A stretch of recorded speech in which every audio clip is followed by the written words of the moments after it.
Yeah, yeah. Da-da-da-da-da-da. Da-da-da-da-da. Yeah, defend your gen.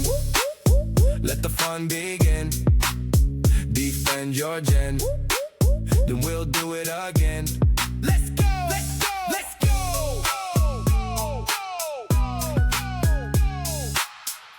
Oh, hello there. Hello, everyone, and welcome back to Defend Your Gen. I'm your millennial host, Miranda, and as always, I'm here with my dad, who's proudly representing Gen X. Every week, we go head to head over movies, music, TV shows, toys, snacks, and pop culture moments that made us growing up so memorable. The goal, you ask? To convince you that our generation had it a little bit better. Whether you're here for nostalgia, the friendly arguments, or just to see which one of us wins this week's debate, we're so glad you're here. Grab your favorite snack, settle in, and let us take another trip down memory lane. This is Defend Your Gen. Nice one. Yeah. All Okay, right. As that was every awkward. episode goes. Huh? What happened? Nothing. Let's do this. Oh, okay. All right. Let's go. For our first category, like all of our other episodes, we are going to start with favorite movie or show or cartoon. Okay, I think I'll take it away. My favorite pick for this week is Magic School Bus. The series premiered September 10th, 1994, the year I was born, and ran until December 6th, 1997, based on the popular children's books by Joanna Cole and illustrated by Bruce Deegan. I don't want to mess up their names. But if you grew up in the 90s, chances are you remember sitting in class watching the iconic Miss Frizzle, voiced by Lily Tomlin, which I love her voice, and her class as they climbed aboard a magical school bus that could transform into just about anything. One episode, they would be shrinking down to explore the inside of the human body, and the next, they'd be blasting off into space or traveling back in time to learn about the dinosaurs and volcanoes. Looking back, I think The Magic School Bus was one of these shows that tricked an entire generation into loving science. Fun fact, the unforgettable theme song was actually performed by Little Richard. I had no idea. So that was pretty cool. And then another fun fact is I'm super excited to know that a live action version of The Magic School Bus is in the works. And Elizabeth Banks has officially signed to be the star as Miss Frizzle. So I'm super excited about that. The director Rob Letterman. He also did the Detective Pikachu, which I think did pretty well. So I'm super intrigued to see how it will look, and I think it'll be super nostalgic. I can't. It's hard to think about like a live action of Magic School Bus, but I think it'll be cool. Isn't Lily Tomlin still alive? Why didn't they get her to do the voice? Yes. I mean it's live action, so she would have to play Miss Frizzle, and I don't know. Maybe she just wants to let someone else do it.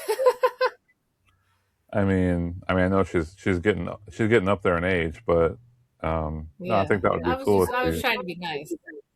Yeah. You know who should direct something like that that would make it super interesting, but maybe a little dark. I was thinking Tim Burton. Ooh, that would be pretty cool. Yeah, Definitely. it's funny when you were talking about your fun facts and how it tricked people into liking science or kids into liking science. I thought you were going to say it tricked kids into liking school. Hey, I liked school growing up, so Yeah, I'm one of the I hate, lucky ones that I like to hated it. go. But then again, I also moved around a lot. I think my dad was running from the law, so Oh my gosh. Actually, I'd kind of take that back a little. I liked elementary school, I should say. Middle mm. school, not so much, but elementary was pretty good. I think I like the Magic School Bus. I remember watching it with you guys and thinking it was actually it was very well. The animation was really cool. I thought it was different than whatever else was on at the time. It kind of made it look old school, the way they drew it up. Yeah, I really like it. And I have some books too for the kids whenever they grow up and are interested in other books other than just baby books and board books. Right. So, um, I picked. Well, first of all, I decided since I'm traveling, I'm on the road right now with my little 14-day Oregon trail trip that I'm calling it. I Hmm. decided to make a theme out of it, and everything that I talk about is going to be travel, like time travel or like space themed. So some sort of travel. So Ooh. yeah, Okay. so one of my favorite shows as a kid, and it came out in 1979. So, I was about 7 years old, 6 or 7 years old, depending on when it was in the year, obviously. But it was Buck Rogers in the 25th century. And you might not know a lot about it or Ooh. anything about it. Couple fun facts: the series began as a hit movie, which a lot of people don't know. Before it became a weekly TV show, the pilot was released as a theatrical film in 1979. It performed well enough at the box office that NBC greenlit the series, so audiences actually saw Buck Rogers on the big screen before he appeared on television, and it was the same episode. It was the pilot episode. Um, That's cool. the the other even cooler fun fact is that there was a robot named Tweaky, not Twinkie, Tweaky, Twiki, Mm-hmm. and his voice was, well, Tweaky was voiced by legendary voice actor Mel Blanc, and he was obviously the one who performed iconic cartoon characters like Bugs Bunny, Daffy Duck, Porky Pig, and many others. His distinctive voice style gave Tweaky an unforgettable personality, complete with his famous catchphrase, "Beady beady beady." Yes, that was a catchphrase, and I did it perfectly. So, um, yeah, I really loved the little robot, little Tweaky dude. He was like the original Flava Flav. He wore this thing around his neck that looked like a big clock, but it was like a separate robot type thing, and he was really smart. So it's kind of like having Oh, Siri around your neck in a big clock form, and it was some that's Greek name, cool. like it was called like Doctor Constantinopolis or something like that. I got it. I totally screwed that up, but it was like that. So you could talk to Tweaky, which was the robot, or you could talk to Doctor whatever that he was wearing, as his thing. And if I remember That's right, I haven't cool. seen it in a long time, but I thought it was really cool, and it didn't go for as long as it should have. Like if they rebooted it, I think it could be really cool. Okay, that's cool. Very, very different. I'll have to YouTube a video or like a video clip Yeah, just type in Buck Rogers. because I have no reference. Like, not even. I have Wow. no idea what that Okay. is. Good. I Good. I mean, like I've doing heard of that. it. I just have no. Yeah, that's cool. Okay, well, whatever. The next category is going to be our favorite actor or actress. My pick for favorite actress this week is going to be Christina Ricci. I don't know why I said her Oh, name like nice that, one. but Yeah. honestly, yeah, it's a good pick, right? Yeah. Honestly, I feel like the '90s, she was known for being so like unique, a little dark, a little creepy, and she had this dry sense of humor too. But it worked. It worked, you know. The first movie that comes to mind growing up, I mean, it has to be Casper, which I love. I And loved it then too. even before Casper, she played, yeah, even before that, she played obviously Wednesday Adams, which is super iconic even now. And of course, I talked about the movie called Now and Then last week. That was kind of like a coming of age movie, kind of like a female Stand by Me. And she's been acting for over 3 decades. I think she started when she was 10.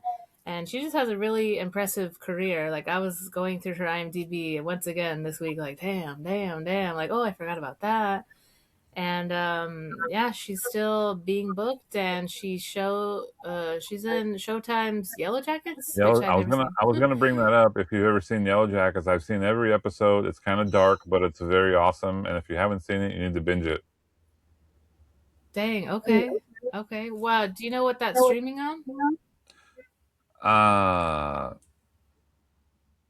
it was Showtime. Showtime.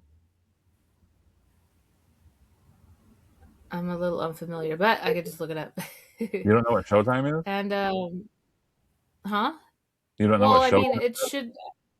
I know what Showtime is. I just don't know what platform it's streamed on. That's all. It's I just think of Showtime. Beetlejuice. Showtime is Showtime. the Showtime is the Yeah. platform. Yeah, Showtime is Showtime. Oh, I didn't know that they had their own. Okay. Yeah. My bad. Well, it's from the My bad. 70s and 80s, like HBO and Cinemax. Yeah, yeah, yeah. Okay. Yeah. Yeah, so she's really awesome, and the fun fact of her is that she recently received her star on the Hollywood Walk of Fame. Hmm. So that's cool. Okay. You're I like, get mine next. drink I get break. mine next week, by the way. Yeah, okay. Can't wait. I'll be Well, there. I mean, that's a much smaller one, and I have to write it in. I It's like a Sharpie star. know you Okay. actually do have to pay a lot of money for those. Yeah, you do. So that was a good pick. Really good pick, actually. Yeah, And I think mine is too. And to stick with the travel or time travel theme, I am going with Michael J. Fox, the one and only. of course. And of course, the reason for that, would be Back to the Future for the most part. But obviously, a lot of people know him from Family Ties when he first got started. Um, did you Mhm. know that him and I share something?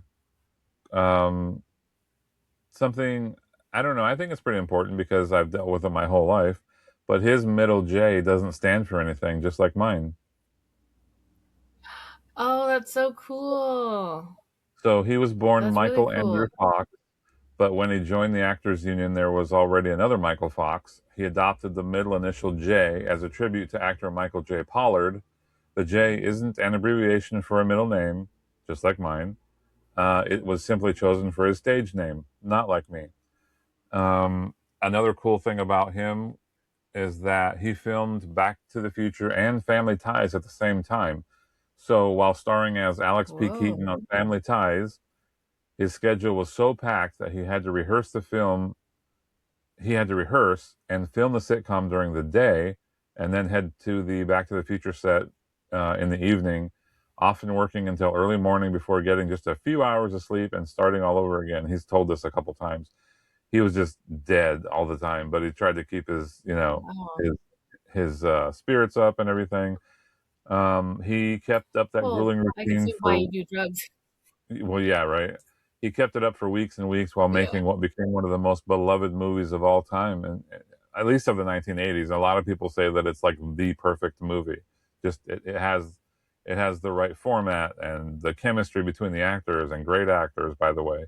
But yeah, Mhm. Michael J. Fox, and he's still doing it. That's very cool. I mean, it's a very loved film, and are there three of them? There are three of them. The first one's great. The second one is okay. The third one is horrible. But he's Oh, still acting a little bit okay. We're because he was in a talking. couple episodes of Shrinking, so that was kind of Oh, cool. okay. Yeah, I mean, I know he struggles with Parkinson's. I know he's like one of like the probably the biggest advocates that I've ever seen for it because that's I attach his name to it, right? Yeah, he's the poster boy for Parkinson's, and that's part of Mhm. why he was on Shrinking. He obviously talked about Oh, I having see. having that and having to deal with you know the just having to deal with the struggles of having that, and how to Right.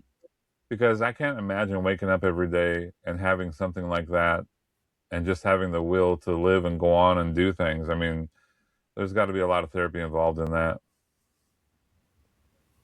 Well, yeah, it kind of reminds me of like, ALS. I know ALS is probably more aggressive, um, I would say for sure, but it definitely reminds me of that. And seeing celebrities who have either one is really it's just so like sad and like MS and stuff like that. It's really sad to see people that you love and grew up with like deteriorate um, and you kind of just you see that people exploit that too. Even though there is advocacy there, I think that they're also like kind of like exploiting them too.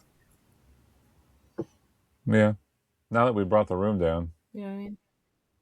Ah, okay, let's move on. Oh, got an earthquake over here. Okay, so we're moving on to I can't get over that, sorry. To our third category, which is favorite song or band. My pick for favorite song this week is He Loves You Not by Dream. And that song was released in 2000 as the group's debut single. And it takes me back to just being a little kid, singing in my room with my blue boombox. Do you remember that song at all? Yeah. Oh, okay. He loves me, he loves you not. It's so good. Anyway, if you're watching MTV, Disney Channel, or listening to Top 40 radio back then, you've probably heard the song hundreds of times.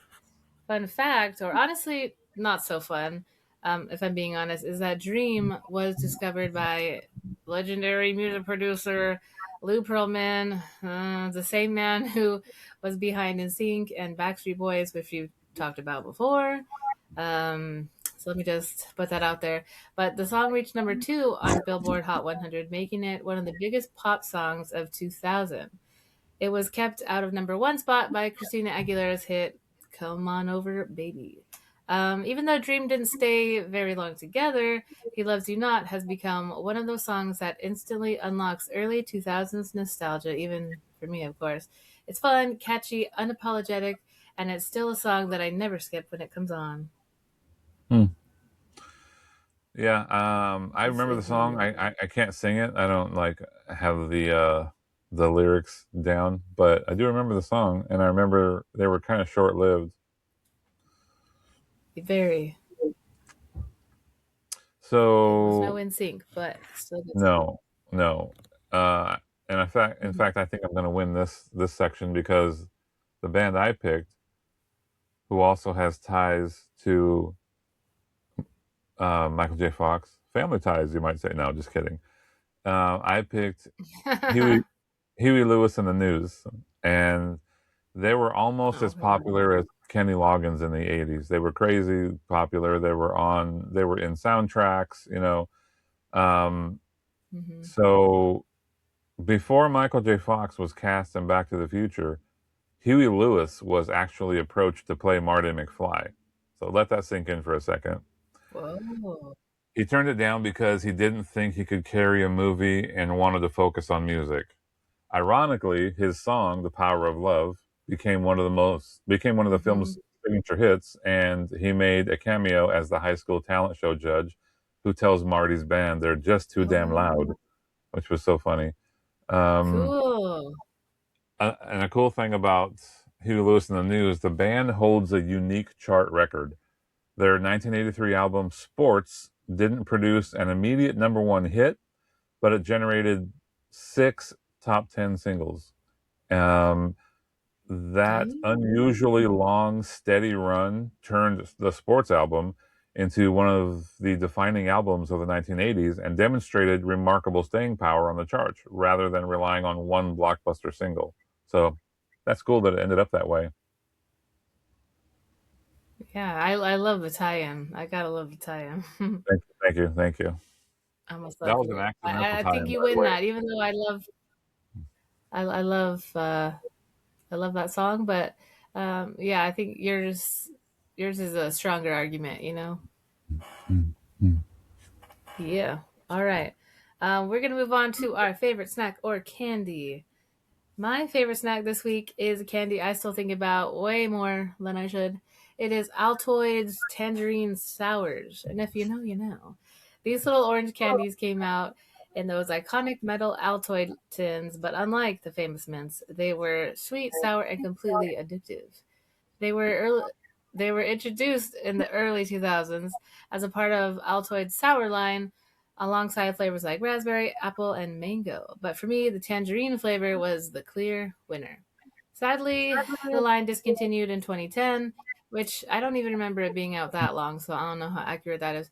But fans have been trying to bring them back ever since. There are entire Reddit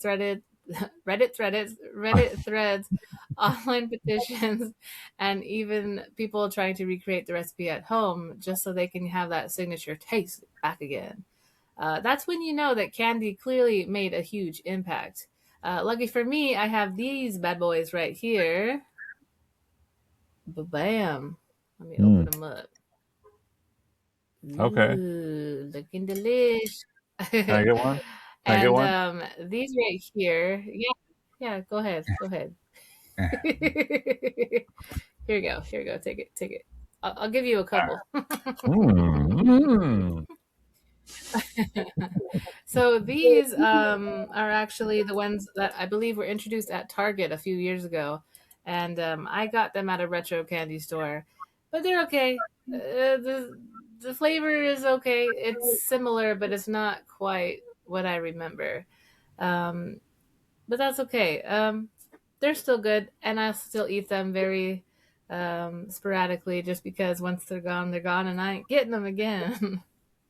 Well, how would you even make an Altoid at home in the first place? Like recreate it? I don't know. You're gonna have to put your best Breaking Bad on and experiment. I don't know. Mm. Look, I didn't make meth, but I made generic Altoids. Yeah, I didn't make rock, but I made some rock. Yeah.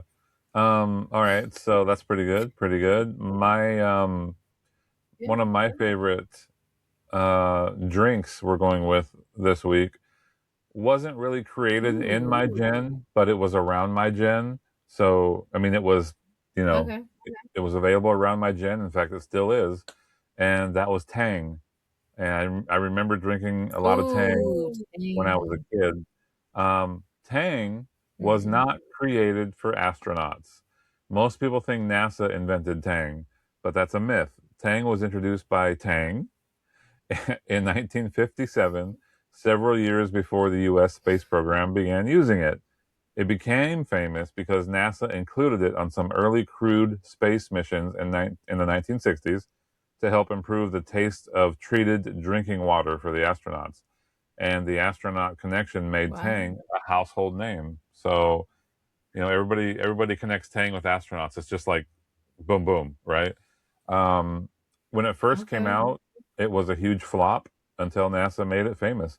When Tang first hit grocery That's store cool. shelves, sales were disappointing. It wasn't until the Mercury and Gemini space missions associated the drink with astronauts that demand exploded, and the space age image turned what had been an ordinary powdered drink into one of the biggest beverage success stories in the 1960s. Wow. Okay. I did not know they were like synonymous with each other, space and Tang. But Yeah, I had Tang as a kid all the time. So I you mean, I didn't know liked that? it. It was Okay, very tangy. so you didn't even know the NASA connection. No, but it's a cool explanation as to why it finally got popular. And to why it fits into my space and time travel theme. Of course, yes, yes. Okay, super cool. I like it. Okay, I like. So you always bring something totally different that I just never heard of, and I love that. That's the whole point, Okay, right? well, let's move on to our favorite toy and game. Yes, exactly. Okay, I have a little bit of a show and tell, which we love around here. Oh, Um, this is one of my favorite things that I have in terms of 2000s memorabilia, specifically in sync. It is my in sync Barbie. So just look at this. She has like a little backstage pass. It comes with a wow. CD. I love it so much. So When my was that? mom When actually was is that the put out? one that found this. What? When was it made? I believe probably 2000. Yeah, 2000 Mattel. So yeah, there's my girl, and my mom found it, like I was saying, at a thrift store for 20 bucks. And she called me and she was like, "Hey, there's this NSYNC thing. I just wanted to see if you wanted it." I'm like, "Mom, uh, I wanted that yesterday. What do you mean?" And she was gonna pass it up, and I'm like, "Mom, I would have killed you. I would have killed you." Um, but thankfully, she got it for me, and I am not regretting her decision. So thankfully, she called me. But and I know that I actually had one of these as a kid because I already have this CD that's in here. Hmm. So that's super cool that I have, just I don't know. To me, it's like I'm looking at like a little version of myself, because I loved NSYNC and obviously I still do. So yeah, that's one of my favorite toys of my gen. It's always cool when you pull something like that because not only is it a physical thing to show and tell with the show, but it's like a time capsule of your childhood, basically, because you probably Yeah. did have that, and maybe there were different versions or different girls. There was, in Yep, fact, there was. depending on how woke they were, there could have been a black girl and a Mexican girl and a Chinese girl and a whatever. You know what I'm saying? But I don't um, know, man. Barbies in the early 2000s, they weren't very woke. They were asleep. yeah, maybe that came in the 2010s. But no, that's very cool. Yeah. So this toys. We're talking about toys here. Um, Toys. toys. So one of my favorite toys when I was growing up was actually it was probably the my favoriteest toy, and I haven't talked about it yet. Which was GI Joe, Mm-hmm. right?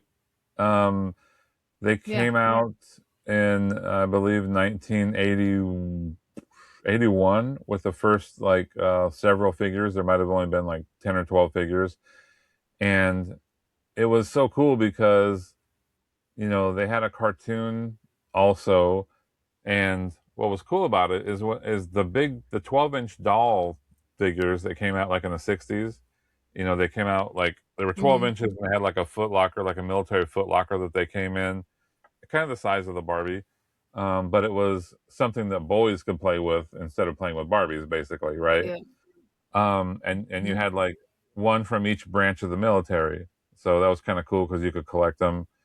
But when they rebooted them in the early 80s for the new generation of kids, it was super smart because, you know, the uh, the dads of those kids who remembered playing with the 12-inch version were like probably into it just as Mm-hmm. much, and they were like buying their kids or themselves the new version to play with, right? And the new version Yeah, was I love that marketing. I know it's super like super smart because the new version not only came with you got the guy and some weapons and a backpack, and on the back there was a card of information as far as what his name was, a description, what he was into Mm-hmm. or whatever, where he came from. And a lot of people cut out those cards because they were a certain shape, and they would it was like a little Mm-hmm. dossier, and they would save those and put them like in a little Oh, file thing, which was really cool.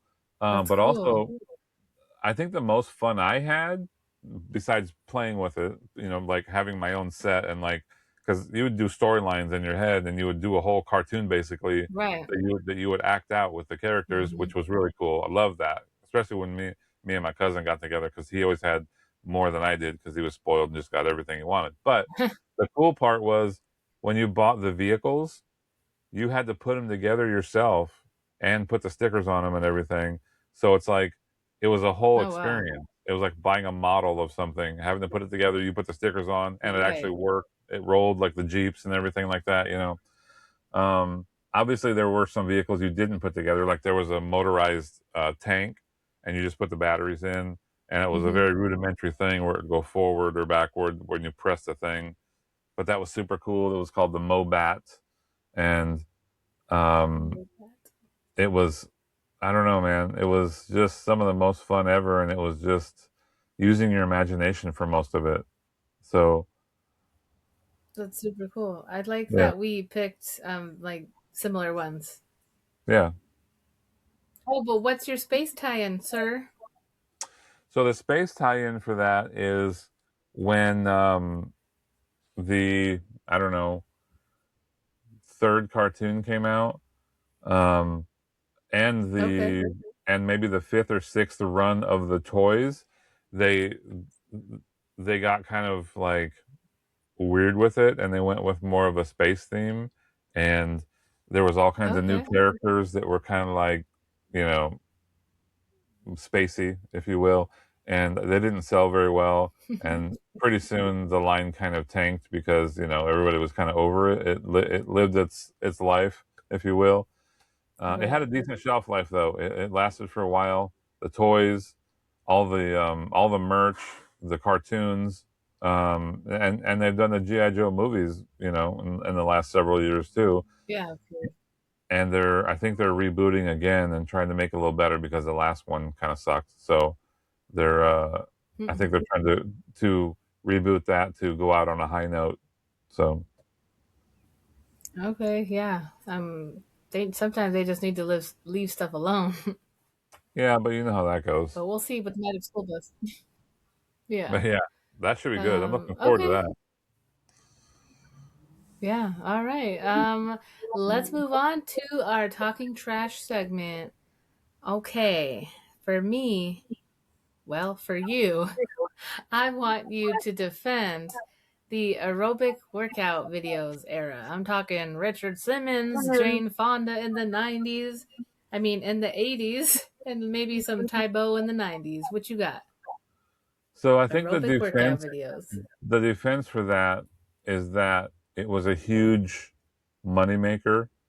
Um, and Oh, housewives in the era of the 80s and 90s seems like they were all overweight to a certain degree because fast food exploded in the 70s and 80s, right? yeah. So people weren't cooking healthy meals anymore. This is just totally random, and these are just my thoughts. I'm just going stream of consciousness right now, so I don't even Yeah, know. no, yeah. Spill And them out.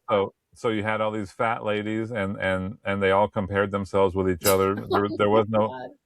Facebook, so they just had to go with their neighbors and stuff like that, and be looking around, right? And then one of them would find, like, they had a lot of like women's groups back then, like PTA and stuff like that, and knockoffs where women would just get together, book clubs and shit like that.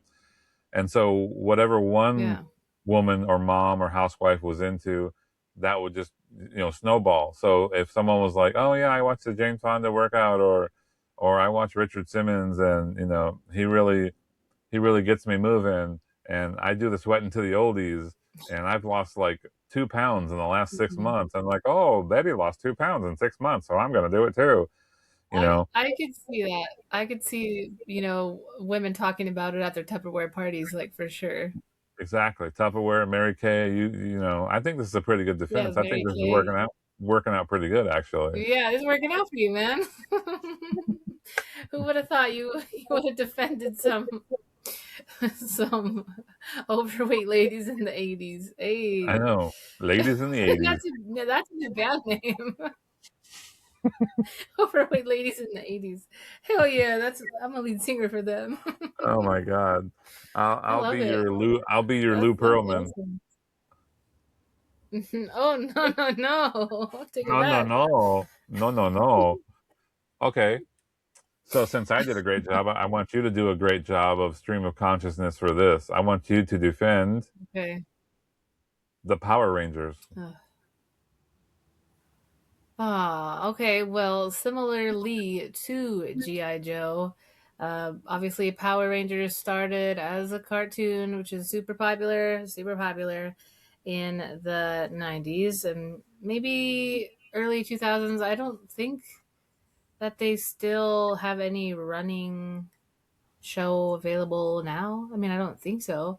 I know they did a couple movies that were huge, and I know obviously they did huge toy lines, and I mean, super freaking popular. I would think that it would be very similar to the effect it had on you as a child for the G.I. Joe Yeah, that maybe. Power Rangers had on the 90s kids. Um, no, but I mean, they were very huge, very popular. I know that I recently watched a show on Hulu about kind of like the curse of the Power Rangers, if you will.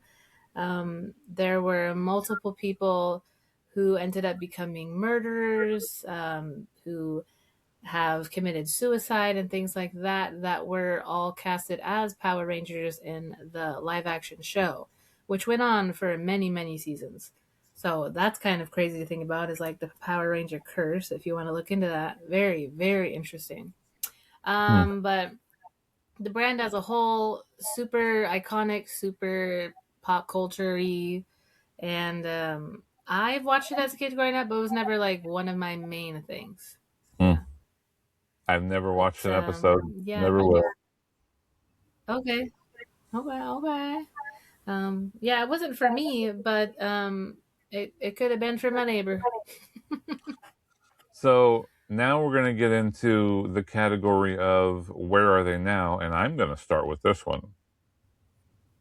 Where are they So now? I'm going to tie this into the very opening of the show, and the where are they now is Gil Gerard, who was the star of Buck Rogers. And Oh, unfortunately, okay. he died last December, I believe, at the age of 82, the ripe old age.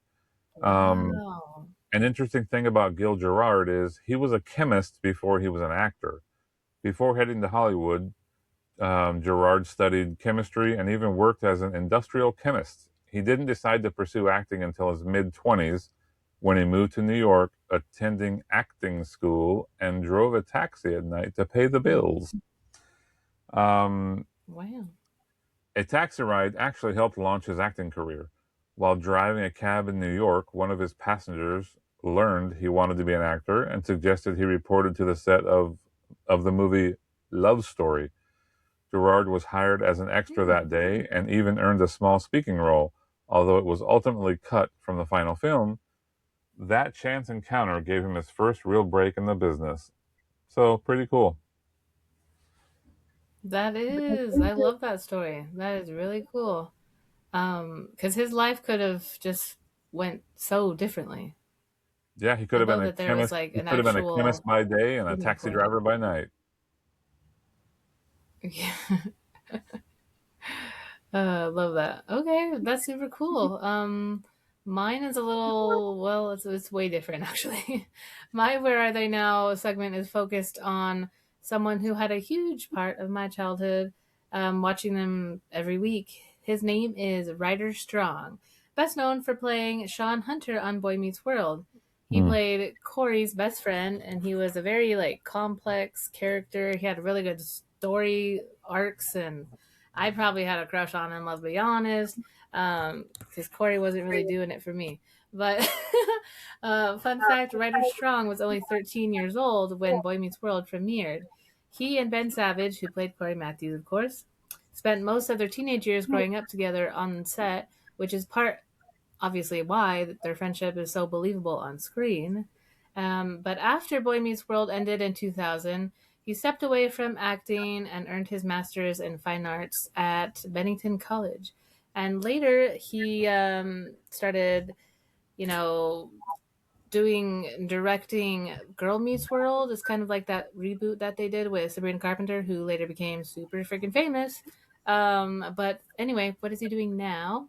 Ryder has continued acting, but he is pretty moved heavily into writing, directing, and podcasting.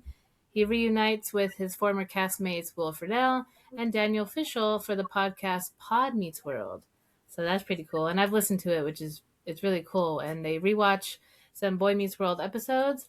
They share behind the scenes stories and talk about their experiences from growing up on the show. That's really cool and timely because I have two things.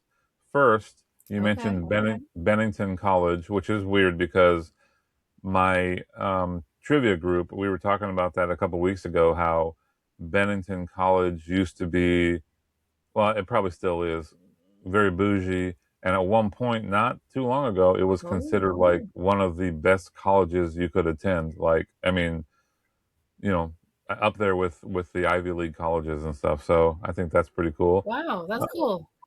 The other thing is, so the guy that plays Corey, the main character, Yeah. he doesn't talk to the other people anymore, right? Because I saw them on a short or something the other day where they were like without him. It was some sort of interview, and they were acting like he's kind of like Hmm. better than them and does his own, not better like maybe they just don't get along or something. But do you know the backstory on Yeah. that? I mean, I think that's probably the impression that I get. Um, he's just like less friendly, less out there in the spotlight. And I think they are way more still in Hollywood. They do a lot of podcasts, especially Will Friedle.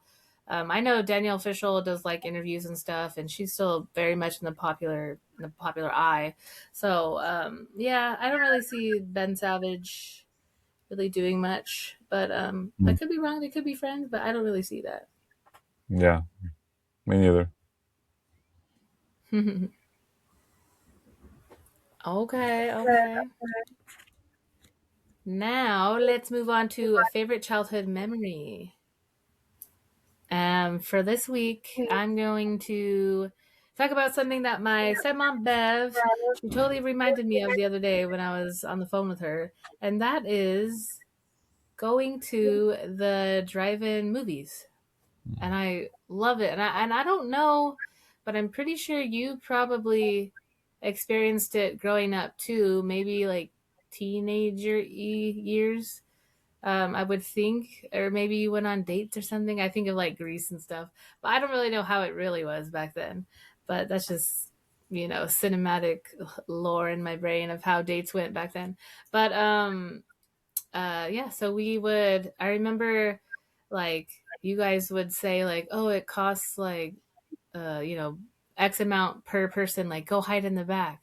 And so we would go hide in the back under blankets, and we thought we were really cool because we were getting in for free.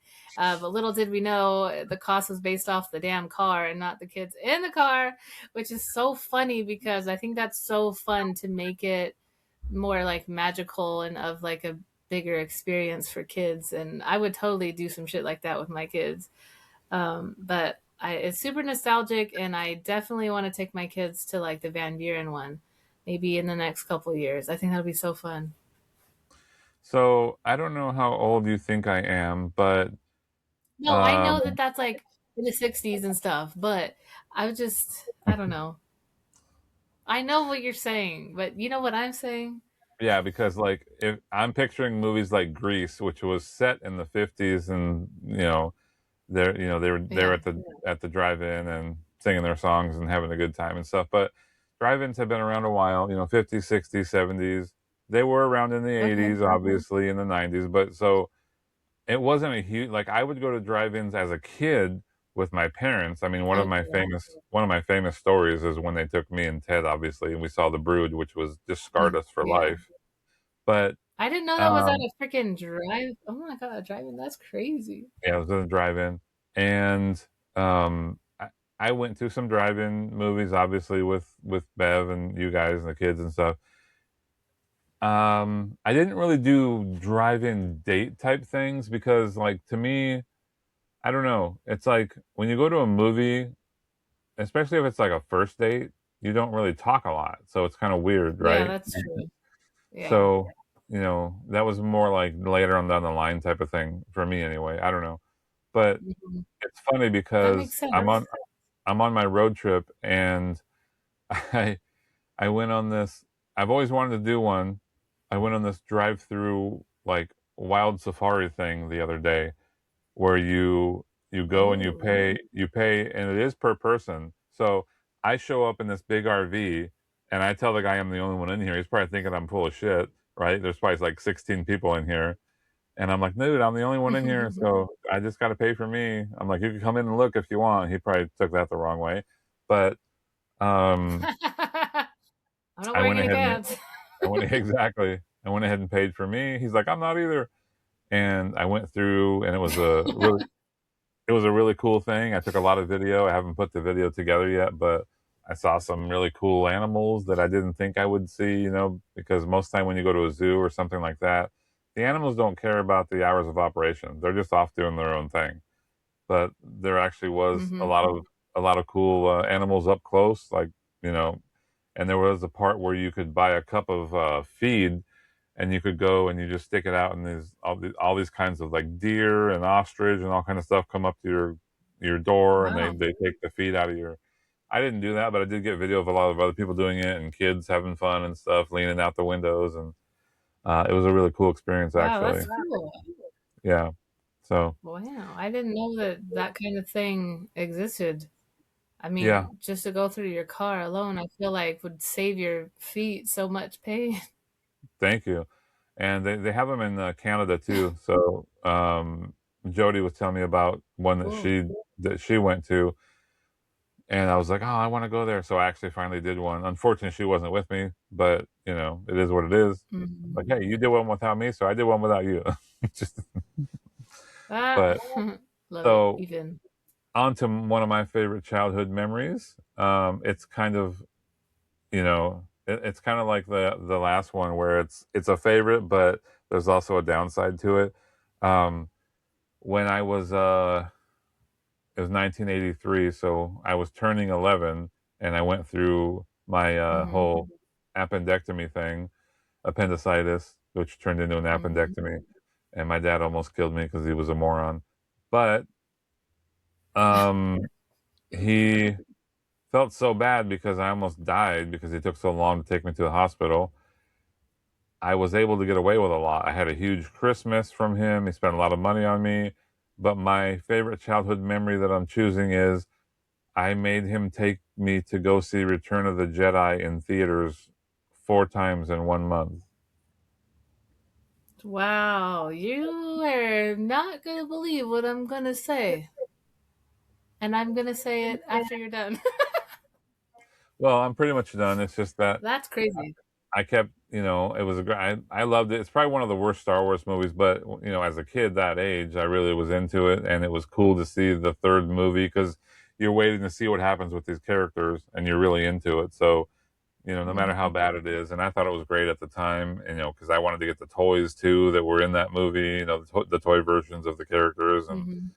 but yeah, no, I really milked it for as much as I could, and that summer and that Christmas had really paid for me almost dying. Wow, that's awesome. That is a perfect, beautiful, you can't make this shit up kind of segue. Are you ready? I'm ready. Now this marries our two worlds so beautifully. When I I'm on the found edge this of my out seat. yesterday. Okay, huh? I'm on the edge of my seat. Okay, my random fact for this week is something so cool, and I'm so happy to tell you that three members of NSYNC, Joey, JC, and Chris, filmed cameos as Jedi Knights for the film Star Wars II Attack of the Clones. But sadly, the footage was left on the cutting room floor. But when I found out this last night, I could not believe that those universes ever would cross. But it is actually because George Lucas's daughters were huge fans of NSYNC, and he got him in there. But damn it, I'm pissed that I cannot see that. Would have been great. Would have been epic. Wow, that's a that's a good tie-in. I like Yes, that. I like it. I love it. So How weird. my random fact, we're gonna stay on theme, stay on point, is about time travel. According to Einstein's theory of relativity, time travel to the future is real, and it's already been measured. The faster you travel, the more Ooh. slowly time passes for you compared with people who stay behind. So astronauts aboard the International Space Station age ever so slightly less than people on Earth because they're moving at about 17,500 miles per hour. The difference is tiny, just milliseconds over Whoa. many months, but it's a real, experimentally confirmed form of time travel into the future. Wow, that is really, really cool. It's I've kind of mind never blowing. thought of anything like that before. Yeah. Wow, that's so cool because I love time travel. I love time travel movies, theories. I love it all. But Well, then you're going very to cool. love my Uh, burning question. yes, yes, yes. Do you want me to go first? Go ahead. Okay. So, all right. I have a pop culture trivia question for you. Let's see if you know this one. Because you are very into trivia, and of course, we both love YouTube. But let's see if you can guess what the very first video ever uploaded to YouTube was, unless you already know. I think I know. Um, it was a very random thing about a guy filming. Oh, what was it? And it was very short, right? Yes. Okay. Okay. I'll give you the options. I'll give the listeners the options. Okay, And let's I'll see if know it. any of yours match.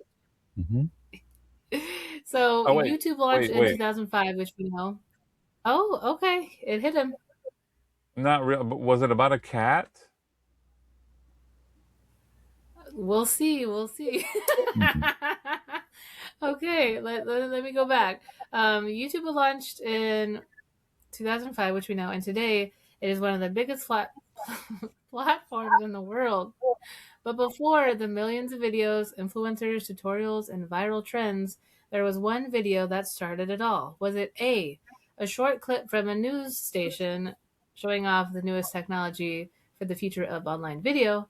B, a homemade comedy sketch created by one of YouTube's founders to test the platform? C, a music video uploaded to show that people could share videos online? Or D, a short video featuring one of YouTube's founders visiting the San Diego Zoo?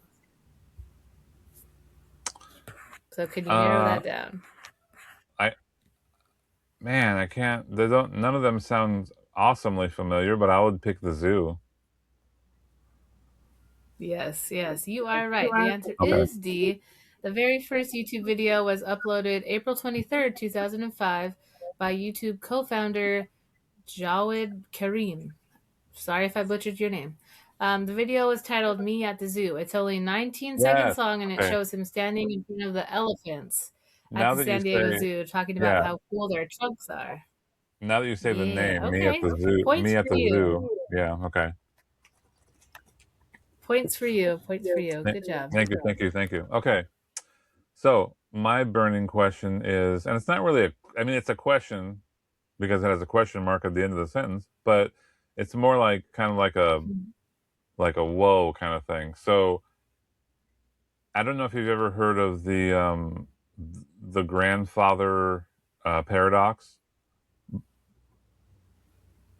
No. So if you went back in time and prevented your grandfather from meeting your grandmother, would you Oh. instantly disappear, or would you create a new timeline, or what would happen? Ooh, I love that. That's so cool. So that's something to think about for sure. I think though that there would probably be a significant or more significant timeline where you had existed for a greater purpose or a greater reason. Therefore, I think that you would still have to be born regardless. I think that's my stance. Okay, I like that, and it goes along with what some experts think. And some scientists, the way they get around this question is they say that there are parallel universes. So it's like if you do something and go back Hmm. in time in your timeline, you're not affecting your timeline per se. You're just kind of affecting one of those other parallel lines or whatever. Yes. Because And as that soon as you go, is because as also soon as you kind of, go back in time, you're kind of out of yeah. your timeline anyway because you can't technically go back in time on your timeline. Yeah, I mean that there's a lot of like glitch in the matrix type of stories, and there's also stories where you either like lose an object or you find the same object twice and you have two of them all of a sudden. You're just like, wait, I literally only own one of these. Like, let's say I have this lip gloss and then I find the same lip gloss and I'm like, what? Like, things like that really Yeah, trip me up because, that's you know, crazy. it's never I want to happened go to watch. me per se. And, I they want to go also, watch The Jacket what? again. Oh my god, yes! Let's watch The Jacket or Time Traveler's Wife so I could cry like a baby. Dude, when I That's told still one of Jody my of my favorite theme, my memories. time traveling and space theme, she was like, "You should use The Time Traveler's Wife." And I go, "No, that came out Yes, in in Miranda's I know. generation, so she might use that someday." But she loved that movie. Loved it. Cried like a baby. And you always made fun of me. But it's Well, okay. yeah. Okay, well, hey, that's another episode in the books for Defend Your Gen. Now let's turn to settle the debate. Did millennials make a better case this week, or did Gen X come out swinging? Head to the comments or our social media and let us know who won. And if today's episode unlocked a new memory that you haven't thought about in years, be sure to subscribe, follow, and share the show with someone you grew up with. We'll be back next week with more nostalgia, more friendly arguments, and more chances to prove which generation really had it best. Until then, keep defending your gen. And guess what, boys and girls? That is a wrap on episode Wood. 10. We are here to stay, and we're not going anywhere.